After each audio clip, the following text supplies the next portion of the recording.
इस वक्त हमारे साथ प्रोफेसर विक्रम इलाहाबाद यूनिवर्सिटी से हमारे साथ मौजूद हैं। सर, बातचीत करेंगे। आज बाबा साहब अम्बेडकर जी का परिनिर्वाण दिवस है। आज के दिन ही बाबा साहब की संदिग्ध मौत कहा जा सकता है कि उनकी संदिग्ध मौत हुई थी। उसी विषय में बात करेंगे कि आज भी बहुत सारे लोग ये भी कहते हैं कि उनकी जो दूसरी पत्नी थी सविता ताई, उनके ऊपर आरोप लगाते हैं कि बाबा साहब अम्बेडकर की उन्होंने हत्या की थी। इसको लेकर किस तरह देखते हैं सर आप? धन्यवाद विवेक।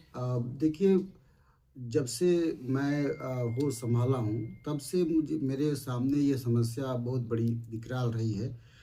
इसका सबसे बड़ा आधार ये है कि मैं जब बचपन में छोटा था, तब बहुत से लोग जैसे जो बिरहा गायक होते थे, जैसे काशीनाथ यादव, काशी बुल्लू, तमाम जो बिरहा गायक हैं, सभी लोगों ने एक शक जताया कि डॉक्टर बी आर अम्बेडकर की जो देहांत हुआ, जो परिनिर्वाण हुआ, उसमें उनकी सविता बाई का हाथ है, ऐसा कहा गया।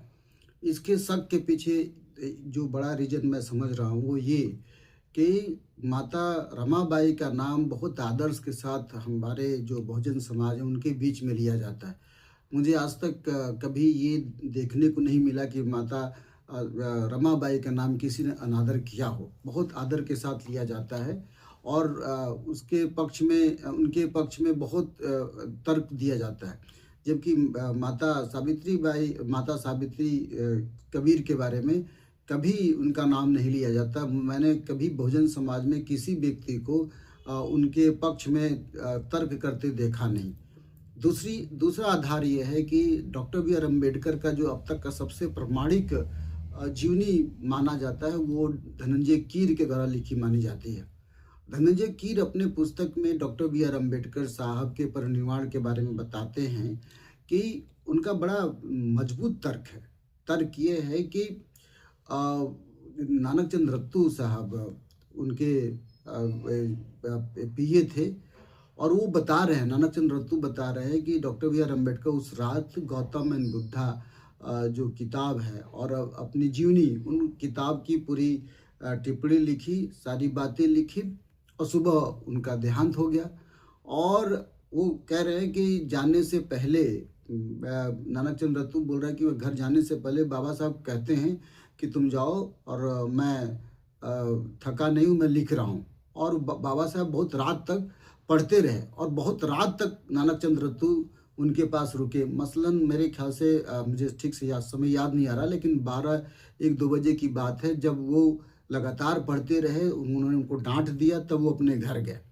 जब सुबह आए तो उनके परिनिर्वाण के शरीर त्यागने का न्यूज़ मिला।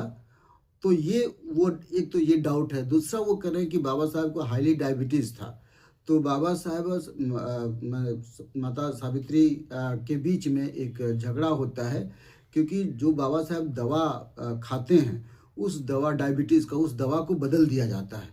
और यह बात नानक चंद रत्तू और धनंजय कीर ने अपनी किताब में एड्रेस किया है कि वो दवा क्यों बदला जाता है। जब उस दवा से उनको आराम मिल रहा था, तो दवा क्यों बदला जाता है। तो तीसरी बात, इस मौत की, बाबा साहब की मौत की सबसे पहले जानकारी विट्ठल नामक किसी ब्राह्मण को होती है।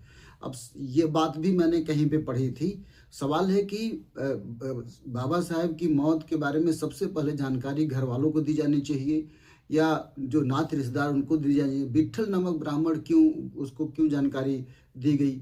तो या फिर विट्ठल इनके रिश्तेदार हों, बस ये तब इसलिए दी गई है। अब विट्ठल से क्या रिश्ता था, नहीं। तो ये राय बन रही है कि डॉक्टर बाबा साहब अम्बेडकर के बारे में है।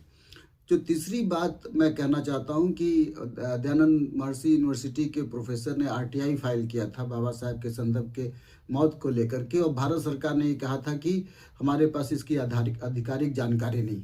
सवाल है कि बाबा साहब की मौत की आधिकारिक जानकारी क्यों नहीं है, क्या है? क्या ये माना जाए कि सविता एक ब्राह्मण थी, ब्राह्मण के हाथ के द्वारा मौत की खबर जाने से क्या यहाँ पे ब्राह्मणों के खिलाफ कोई विद्रोह हो सकता था? क्या ब्राह्मण समाज नाराज हो सकता था, या कोई षड्यंत्र के तहत ऐसा हुआ? काशी बुल्लू का ही कहना है और काशीनाथ यादव का ही कहना है कि ये शादी भी जानबूझकर कराई गई थी, कि ब्राह्मण से जानबूझकर कराई गई। हालांकि जब्बार पटेल ने इस बारे में कोई, जब्बार पटेल की आधिकारिक मूवी बाबा साहब भीमराव अम्बेडकर है। बाबा साहब भीमराव अम्बेडकर की मूवी में भी बाबा साहब अम्बेडकर की मौत के बारे में नहीं बताया जाता है, ठीक से नहीं बताया जा रहा है कि क्या कहानी है। सब कुछ बताया जा रहा है, लेकिन मौत के बारे में जब्बार पटेल भी साइलेंट है और नेचुरल डेथ दिखाने की कोशिश की गई है। तो जो जनमानस में है, बहुजन समाज के जनमानस में है कि आखिर बाबा साहब ने ब्राह्मणवाद के खिलाफ इतना रहने के बाद ब्राह्मण समाज की महिला से शादी क्यों की। किताबों के हवाले से ये कहा जाता है कि बाबा साहब की वो डॉक्टर थी, और बाबा साहब किताबों मैंने बताया जाता है कि ज़्यादा दिन तक हम इस तरह से रिश्ते में नहीं रह सकते थे, लिहाजा शादी करना जरूरी था, उन्होंने शादी किया, ऐसा बताया जाता है। ये बात भी सत्य है, मैं मानता हूँ कि ऐसा हुआ, लेकिन मौत के बारे में कोई नहीं बताया जाता। उनकी किताब आई, बाबा साहब अम्बेडकर की सावित्रीबाई माता सविता कबीर की किताब आई है, उस किताब में भी उनके परिनिर्वाण के बारे में बहुत अच्छा जानकारी नहीं है। तो मैं मानता हूँ कि एक रहस्य है, और जब चूंकि अब सारे लोगों का ये कहना है कि बाबा साहब के साथ षड्यंत्र किया गया है, एक तो शादी कराकर षड्यंत्र किया गया है, अच्छा चले शादी नहीं भी षड्यंत्र था, लेकिन उनके मौत के बारे में भारत सरकार, वह एक कानून मंत्री थे, संविधान सभा के निर्मात्री सदस्य थे, संविधान के निर्माता थे, इसलिए भारत सरकार के पास इसका एक बाकायदा एक रिपोर्ट होनी चाहिए थी कि ऐसा उनके पास मौत की जानकारी होनी चाहिए था, ऐसा क्यों नहीं है। तो मैं मानता हूं कि इस पे अभी खुलासा होना बाकी है, और जब जनमानस इसके बारे में जानेगा तो अपना जवाब तवाब करेगा, लेकिन मेरा मानना है कि इनके मौत के बारे में सरकार को बताना चाहिए था, जो कि एक षड्यंत्र है। क्या लगता है सर, ये जो आप बता रहे हैं, बहुत सारे लोगों का जिक्र किया, क्या भारत सरकार से आप डिमांड भी करेंगे कि इसके बारे में पुख्ता जानकारी निकल के आनी हाँ चाहिए? बिल्कुल बिल्कुल, मैं आपके माध्यम से आदरणीय प्रधानमंत्री मोदी साहब से ये जानकारी प्राप्त करना चाहता हूँ, मांगना चाहता हूँ, डिमांड करता हूँ कि बाबा साहब की जो जिस तरह से देह त्याग किया है, जिसमें एक रहस्य है, मैं उनसे मांग करता हूं कि दोबारा से इस पर छानबीन होना चाहिए, ये पता करना चाहिए कि आखिर कौन सी वजह थी जिनके वजह से उनका देहांत हुआ।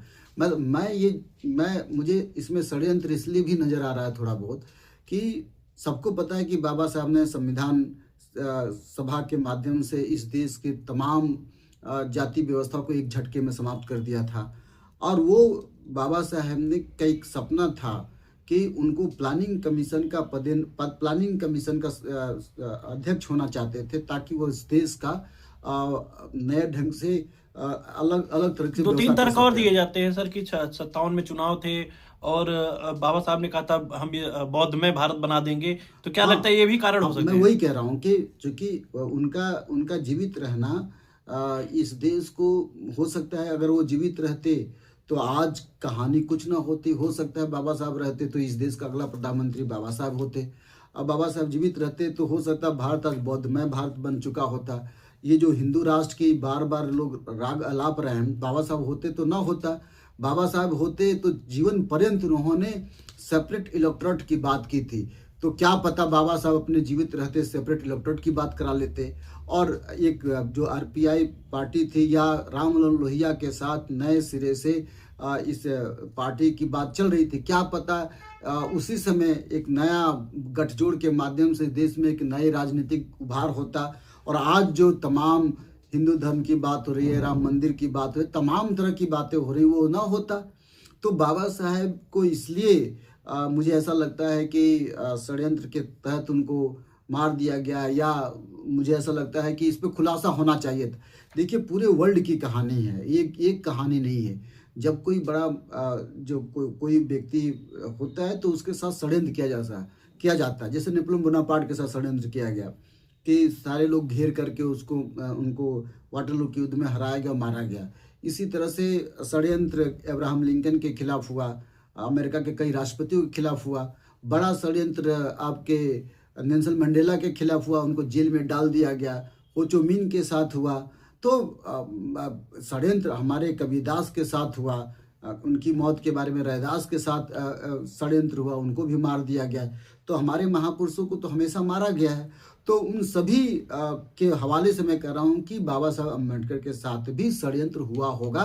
मुझे ठीक से नहीं पता, मैं इसका डिमांड भारत सरकार से करता हूँ कि इस बाबा साहब के मौत को लेकर के, बाबा साहब के परिनिर्वाण को लेकर के एक आधिकारिक घोषणा की जानी चाहिए। एक दोबारा से एक कमीशन बैठाया जाना चाहिए ताकि हमें पता चले कि बाबा साहब की मौत क्यों हुई।